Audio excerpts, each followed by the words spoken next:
Hello, everyone. Joakim from Sabaton here. Lovely. Thank you so much. Legends marks Sabaton's 11th studio album after 2 decades. What still excites you about stepping into the studio? Studio is always fun. I don't know. It's like no matter what we do, especially the creative part of it. I mean, some of it is just like put it down because it's already been written. But let's say drums, our drummer Hannes might do something new on almost every track, which is really, I find it highly exciting. And Yeah. guitar solos, for example, stuff like that. Improvising, testing new stuff with vocals could be fun, or any new addition that wasn't there, already in the pre-production, because that's already been done. The excitement is gone. Then we just put it down if it works. Yeah. Yeah. But yeah, hearing the whole thing come together, even though I mean after so many years of recording now, already when writing a song in your mind, even though it's a year left until you're gonna record it, you 85% of the end product is already in your mind before the pre-production is done, basically. Yeah. So in many cases, it's a good thing because it makes you better at it because you can anticipate how it's gonna sound. Mhm. But a bit of the magic is gone in that sense as well, which is a negative because there are fewer surprises these days. Yeah. Yeah. That's true. This album take a long time to lay down, or like, are you pretty picky, or was it all um, like recorded really quickly? About average. I mean, the problem is usually in the songwriting when there's a lot of performance anxiety. You want the songs to be good enough and stuff like that. In these days, our band members are such good musicians, I don't have to really worry about that. Yeah. Hannes gets in on a Monday morning. We rig up the drums and we start doing takes before lunch, and he'll be done by Wednesday or Thursday. That's the drums done. Yeah. So that's never gonna take too long. Sometimes it's more like mixing, and the details can take a lot of time. If you Yeah. want to do something different, also we have a lot of choirs on the album that could put down some extra time because obviously there's a limit on how much you can sing in a day. Yeah, yeah, definitely. And this is the first time every band member also contributed to the songwriting process. How did that change the creative dynamic? Nothing really. It's just by chance. I mean, I've written songs with Hannes before, Yeah, but it was on an album where Chris wasn't writing, I think. yeah, And I've written with Tobbe before and Per before, but they just never happened at the same time. So just pure luck, and it was nothing different, really. yeah, yeah. And obviously, how was that process of having everyone involved? You loved it?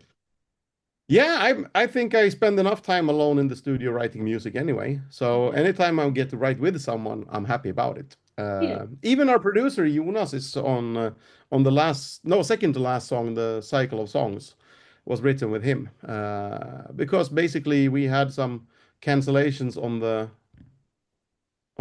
I can't remember what it was. We were supposed to do something one day that it didn't pan out. So we started writing a song, and we thought we wouldn't be ready for this album. Yeah. We started writing a song, and then obviously because Tommy, our previous guitar player, Mhm. announced that he left, he told us late 2023, and we were recording in early 2024. So all of a sudden, we didn't have a new guitar player yet. We knew we were going to finalize the record because we wanted to find a new band member and for that band member to be on the record. Yeah. And by the time we found Tubbe, or brought him back, sort of. Recycling is good these days, I heard. Yes. So we had enough time, so we managed to squeeze one more song into the album, which is good. Oh, that's so awesome. And the album dives into figures like Joan of Arc, Napoleon, Julius Caesar, and Miyamoto Musashi. Which Yeah. legend story resonated with you the most while writing? Ooh, good one. Somehow it's tricky with these because some of them are so prevalent in popular culture that Yeah. they've been there all along. I mean, the Templars, they will pop up on anything from historical documentaries to modern conspiracy theories, basically. Yeah. Um, but I don't know. I think for me, the biggest surprises, I guess, would have been the cycle of songs that I talked about earlier. It's Senusret the Third, ancient Egypt, 1800 before Christ, or something like that. And a lot of stuff that was totally new to me because I haven't been too much into that. I also, even though Pat wrote the lyrics and did most of the research, Lu Bu in Tiger Among Dragons, also a gap in my historical sort of education or self-education, if you will. So that was a lot of new for me. Since then, I put, late Han Dynasty and Three Kingdoms era of China into my to be looked into in the Two. future list. Yeah. Yeah. So those are the two sort of that were most unknown to me before. Yeah. And I guess the one I thought I knew a lot about, but I learned even more about would be sort of Impaler Vlad and also Hannibal. Ah, interesting. It's so good you answered that for me because that was going to be one of my questions. You must have learnt so much new information. I know you're really into your history, but it must have been a really um, exciting process for you. Yeah, I mean, we do have an overview about well, not everything, but most of the things we write about in Yeah. going into it. We are familiar with the topic. But when we decide, like, oh, maybe this is going to be something that's on the album, that's when the research really starts. And I've found out that no matter how hard we research this, how deep down the rabbit hole we go, because it's some songs you find what you need or are looking for to write the lyrics or something inspiring really quick. Hmm. Other songs will take you down a rabbit hole of, I don't know, 3 books and 44 documentaries, it feels like, and you still don't know where to start. Yeah. Um, and where was I going with this?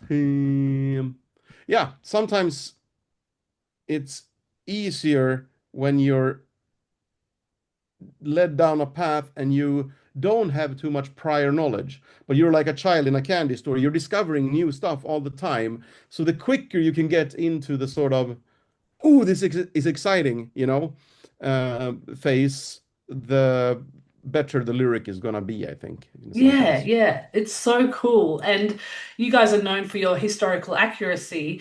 What was the most surprising fact you uncovered during your research for Legends? Oh, surprising fact. I gotta think back now. It's been a while since we Yeah, we have sorry. finished the album. It's tricky. We mixed it a year. It was done over a year ago. So and a lot of the work with it happened in late 23, early 24. There's always a bunch of facts. I mean, every song almost has something. Oh shit, I didn't know that. And especially then later we have our YouTube Sabaton history channel thing going Yes. on. Yeah. And then we sort of hand that over to professional historians. And that's funny. No matter I found out that no matter how much research I did, and I thought I read it all and watched it all, because at a certain point, once you read enough books and once you seen enough documentaries, the same information starts repeating and very little new stuff comes in. Definitely. But to this day, there hasn't been a single Sabaton history episode where I didn't learn something new. So Yeah. obviously, there's a big difference between a passionate amateur historian, me, or professional historians. Yeah. Yeah. And can you tell us a little bit more about how this YouTube channel started?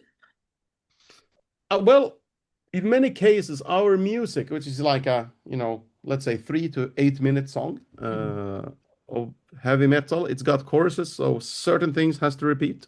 Hmm. Um, we can't sort of make tell the whole story. We can only choose on one aspect of the story most of the time. Sometimes we can tell a bit of a larger narrative. It depends on the song, but Yeah. we are sort of confined by the structure of the song. And but we always felt there was so much more. And in many cases, there were so many Easter eggs in the lyrics that we feel people are missing if they don't have that, They you don't. know, Hmm. have that prior knowledge. Yeah.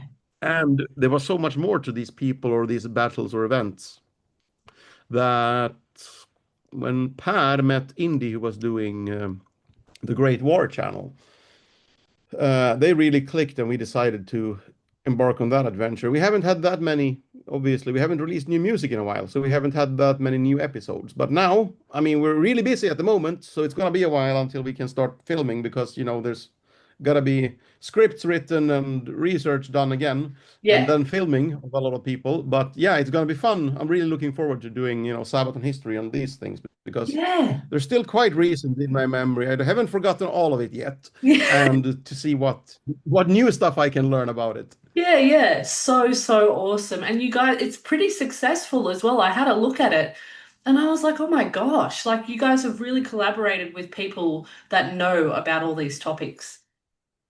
Yeah, we have uh, paid for access to all of these archive material websites, so we can use proper film from. I mean, it's not gonna get any film from a lot of these legends that we have because basically there wasn't any cameras back in these days. That's right. Yeah. Yeah. Uh, Maybe the camera was invented during Napoleon's lifetime, but I'm not so sure. You could But be it would be right. around there. It would be Well, around there. you're right. But I think It's the camera obscura, they were experimenting with those things at later. a later point. But the proper camera where you could actually document and save Cool. a picture for later. I think that's late 1800s, isn't it? Yeah. Uh, Yeah. And now here's the embarrassing part. When did Napoleon die again? It must have been sometime around there. I have no idea. No, very interesting. I love this stuff. Anyway, the Duelist and Lightning at the Gates both have a strong cinematic feel. Do you approach writing them like scoring a historical film? No, not really. I mean, obviously, in most cases, not all of them, I'm inspired by the topic or the events, but I Mhm. don't know the exact words. In some cases, words, sort of not only a demo of music, but a demo of lyrics comes as well, where things change around. Yeah. Uh, and sometimes, I mean, it's happened a few times where I knew exactly what the song is about, and a lot of the lyrics came at the same time with the music. On the other hand, it's also happened quite a few times that I have no idea what the topic is going to be like, Yeah. because we're, let's say, in between two or in the middle of a tour or something, and we just made an album. And if I were to write a song right now just for fun, and I found something great, then I might have it might have no correlation or no idea at this time of starting to write the song what it's going to be about because we haven't decided what the next album is about. Yeah. At that point, it's happened several times that even though it was a great song, it didn't fit any of the Ah, topics we had on the album. But then I you could use just wait for the next album. that's it. That's it. Oh, that's awesome. And again, some of the songs seem built for massive live sing-alongs. Were you thinking about the crowd reactions when arranging them? Hmm, good question. It's happened sometimes that you're thinking about stuff you can do with the crowd or the Yeah. show. I mean, not only, I mean, the crowd is harder to control than the Yes. pyro. Yeah. Yes. But yeah, there are sometimes, and not every time, so it's hard to say.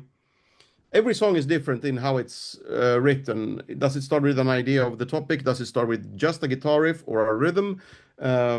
During that time, will we have an idea about the lyrics or the show or crowd interactions? Maybe. I mean, most cases, no. Mm. We are not focusing on how to deal or interact with the crowd when writing a song. No, the focus is usually let's make a great song. Yeah. However, there's usually a lot of these ideas come up after the fact or while in the studio. It's like, oh, we can do that. Could, yeah, for this part we could, yeah, on stage do this, pyro, everything. Yeah, that's so cool. And Australia and New Zealand will be among the very first to hear songs from legends. What live, what can fans here expect from these shows, and how does it feel to debut new material on the other side of the world? Well, being on the other side of the world isn't going to matter. A song is a song no matter where it's played, unless it's played on the actual day or the battlefield where it happens. That makes it somehow Very special, you true. know? Yeah. And it's also nervous when you're playing something for the first time. So we're gonna of course, we're going to play something from the upcoming album. On the other hand, we've never really headline toured down there. Yeah. So there's a lot of, well, older stuff that we never had the chance to play live in Australia. And our plan and hope, without making promises, is to make it back again during the Legends cycle. So Ah, we're going to focus more on the other stuff because the whole album isn't out yet anyway, yeah, you know? yeah, So to focus more on the older stuff that we haven't had the chance to play for you guys. And then, you know, timing and hopefully we'll make it back before we do anything else. And then we can focus on the new album, which yeah. would make more sense. Otherwise, it would be more of a similar experience, you know. Yeah, no, definitely. I think we're all itching to hear your older stuff because it's been quite a while anyway since we've heard from you guys. So that'll be great. Yeah, and last time we were there, we had kind of short sets on Good Times festivals and Yeah, not too long sets, so we didn't have time to play anything else. And then the sort of most expected songs. yeah, yeah, that's right. And what challenges came about with this album? Oh, the usual performance anxiety, right, when writing the music. That's usually where the big crunch is, writing the music and the lyrics. Is it good enough? And both us as songwriters, but also the fans, there's always the danger of judging one single album based on a best of a whole career. And Yeah, that's really dangerous. It's stifling for the creative process. And it's also unfair when judging the album, as in, you know, you listen to the album and then you're thinking, if you're comparing it to every other single album, then that's fine, you know, but you can't compare it to 10 a greatest hits of 10 albums. That's impossible. exactly. And getting out of that mindset when sort of writing the album is tricky.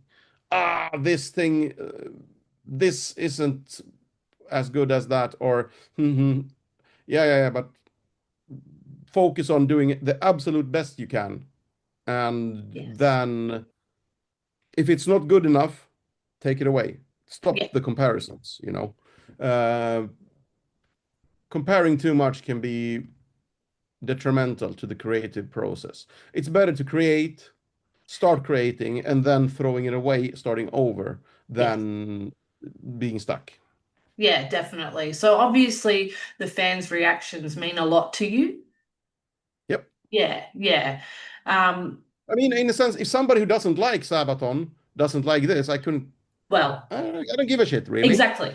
Um, if somebody who's positive about Sabaton releasing an album, looking forward to it with not unrealistic expectations, if they are disappointed, then yeah, we failed. And that's the biggest fear. Yeah. Uh, there's, well, without being rude, there's always going to be some people who have unrealistic expectations because they are comparing a whole new album to the best of 10 albums. Exactly. Sorry, nothing we can do about that, you know. Yeah, that's right. Um, but yeah, the biggest fear and the biggest failure we could do is to have somebody coming into this with a positive mindset, looking forward to a new Sabaton album, who doesn't have unrealistic expectations. If they go, no, Sabaton lost it, that's like, no, we shouldn't do that. I mean, I feel confident that that's not going to happen with this album, No. but that's the starting point anxiety that always comes. Yeah, yeah. Oh, and I think people as well might have maybe they've got a particular album of yours that was their absolute favorite, and that captures an era of you guys. And it's like you're never going to create the same stuff, you're going to keep evolving. Yeah. Yeah, I Yeah, mean, we're not a revolutionary band by any means. So, I mean, from one album to the next, it's not maybe a huge difference always. I mean, yeah. especially Great War and The War to End All Wars. Both are about World War One, written during almost the same time. So the musical differences aren't huge. Hmm. But now we're moving into totally different topics. Yeah. There's a bigger variety and difference in this album than on those or between those for obvious and natural reasons. Every topic will take us to a different place sound wise. Yeah, yeah, definitely. And the vinyl editions tied to individual historical figures are a unique concept. How did that idea evolve? I think that's more Pat and Chris who are really into that because they're both collectors, especially Chris. He is collecting everything himself and he loves all the artwork details. And for me, I want to be I want to do the music and then I don't want to think about it anymore. I mean, I'm happy to see a beautiful artwork, but Yeah. I'm visually challenged when it comes to these things. So Oh, I don't know anything about design or artwork and stuff. I mean, I appreciate it, yeah. but if somebody shows me something, I couldn't tell you what's wrong with it. At It least you're looks good or it honest. doesn't, Yeah. know. No, that's fair enough. At least you're honest. And you've collaborated, I'm sorry, looking back, how do you see Legends as a continuation or evolution of albums like Heroes? Yeah, I would say it has some similarities to Heroes and Last Stand. Those two, because of the concepts, are more compatible. Yeah. Especially Last Stands, where we're, from a lyrical standpoint, we're a little bit everywhere historically and time-wise. I mean, that one goes back to before Christ as well, with the Last Stand of the Spartans. Hmm. So this album, I would say, is almost as free lyrically and topically, and in choice of events like Last Stand. And Heroes as well. Yeah, maybe it's got a musically a bit more Heroes vibe than the end of the war to end all wars, or the war to end all wars and Great War. Wow, we should stop making complex titles for albums. Legends and Heroes are good. It's a lot, Yeah, but yeah, we the love war to it. end all wars. Like, Yeah. And well, the first one was taken already. Great War. We already made that one, so. that's right. So you had to, yeah, you had to adapt and change. You've played to sold out arenas worldwide. Do you see Legends as an album that will expand the live show even further? Yes, I do. I mean, it becomes a very expensive thing to start to build. Yeah. Because it's a lot of everywhere. I mean, if you build something for World War One, it can be used for anything World War One, right? Now, if we build something that's suitable for Senusret the Third from 1800 before Christ, that's not going to be appropriate for Napoleon 1800 after No, Christ. that's right. So, but yeah, I mean, it gives us a bit more variety visually, for sure. Yeah, yeah, excellent. And you guys have earned a reputation as one of the hardest working bands in metal. What keeps that drive alive after more than 20 years? Well, genuinely enjoying it, I think. We've been, at a certain point back, long back in time, noticed that, when we did 170 or 165, somewhere between their shows in a year, plus all the travels, the days off, and everything else a band does except touring. I mean, there might be recordings and interviews and everything else. Yeah. We ended up with a situation that was not sustainable. So we learned to say no, and we became at the same time large enough to start to say no Yeah. to things. Yeah. Um, and yeah, we're not the biggest band in the world by any means, but we're large enough to at least being able to afford to say no when things get too intense. So, which is a really a luxury because that's a struggle. We've been through that. I mean, it's been a few years now, but we've been through that phase when like you're just starting to make a living as a band Hmm. and you're dependent on a constant stream of shows, albums to constantly be there because you're not making enough to create or tour and then take that break. You Hmm. gotta just keep rolling. And breaking free of that wheel is truly a hard struggle for a lot of bands, or all bands, I would say, at a certain point in their career. Hmm. All we can hope for is that you pass that quick enough before you burn out, basically. Yeah, yeah, no, definitely. I know what you're talking about, that sacrifice of having to say yes to every opportunity when you're just starting out or in that period. And it's like, but it can lead so quickly to burnout if you just keep saying yes to everything. Yeah. Yeah. And with historical themes as your foundation, are there still eras or events you're itching to explore in further albums? Oh wow, yeah, everywhere. I mean, there's enough in military history for 20 bands to make 20 albums Yeah. about it. So, but it's different. I mean, I've said in the past what I'm into at the moment, and people have been expecting that, and then they've been disappointed when the next album was about something else. Something else. So I don't want to get too much into it. I mean, but our interest in history is not limited by military history Yeah. by any means. For me, I mean, a few years back, it was the behind the scenes Cold War spy games. Before that, it was the rise and fall and the history of the Medici family in Renaissance Italy, how they managed to get popes on, and Yes. everything. So I'm pretty much everywhere. I'd never become an expert in any of the subjects, but I'm a kid in a candy store. I like to discover new things, and it's super exciting. And then once I come deep enough into a subject where 50% of what I'm reading or watching is a repeat of what I already know, Hmm. I move on. I Yeah. mean, from a personal point of view, if it then becomes professional, as in we decide to do a song about something, that's when Then you we go get past really. that. Definitely. So is it fair to say that a lot of your downtime is spent watching history documentaries or Yes, I would say 80% of what I watch personally is non-fiction, wow. or 75 at least, but not limited to history, Yeah. but non-fiction for sure. S- Yeah. Scientific literature or documentaries for sure.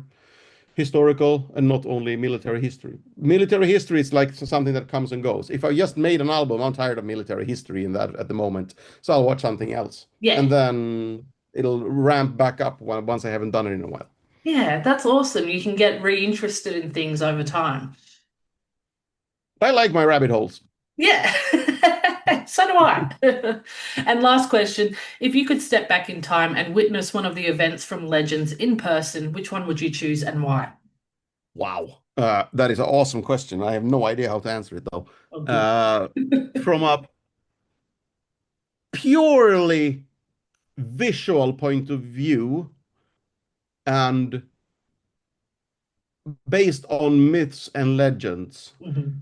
Hannibal crossing the Alps, that would have been a sight, wouldn't it? Yeah, 100%. Because there aren't that, I mean, if we're looking at Napoleon, we know a bit more about how things looked, Yeah. what people were wearing. Back then, at least I don't know that much visually about how a Carthaginian army with elephants walking Yeah. over the Alps. The visuals of that, I can't imagine that as easily, Yes. as maybe. So that would be my choice. That's a good one. That's a really good one. I've always wondered about that too, about the elephants crossing in like the snow. Like it just doesn't make, I mean, I assume Yeah, it was it's snowing, but something that shouldn't be there for sure. yeah. Yeah, that's it. That is so awesome. Oh, Joachim, thank you so much for your time today. We're so excited to see you guys here so soon. Thank you for having me.